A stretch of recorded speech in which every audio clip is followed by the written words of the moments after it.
Corse, l'enquête avance 2 jours après la mort d'une étudiante de 18 ans tuée dans un guet-apens. La piste d'une méprise est privilégiée. La voiture qu'elle conduisait était habituellement utilisée par son compagnon. L'ombre du crime organisé, autrement dit la mafia, n'est pas loin. Des habitants qui ne supportent plus cette situation ont prévu de se rassembler le week-end prochain. Chloé Barbeau, Charlie Nurel et Angèle Ricciardi. 3 personnes tuées par balle depuis le début de l'année. Et pourtant, dans les rues d'Ajaccio, aucun Corse n'ose nous parler de l'emprise de la mafia. Pour en finir avec l'omerta, des collectifs appellent à manifester samedi. Les Corses, il faut qu'ils viennent dire non à cette situation. On ne s'adresse pas à la mafia, on s'adresse aux autorités de l'État qui sont gênées.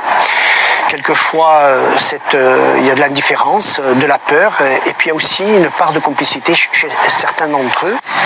À une centaine de kilomètres de là, dans la rue principale de Corté, une branche de mimosa en hommage à Chloé. C'est ici que vivait la dernière victime des règlements de compte.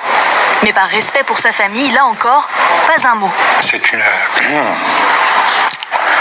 C'est une charge émotionnelle extrêmement forte. Ça serait vrai dans n'importe quelle circonstance, mais dans celle-là, tout le monde peut bien comprendre que vu les liens qui nous unissent, ici tout le monde se connaît, moi particulièrement, puisque je suis aussi le médecin de la famille.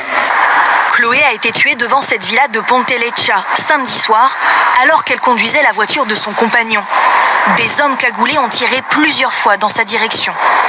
D'après nos informations, la personne visée par les tireurs n'était pas Chloé mais son compagnon.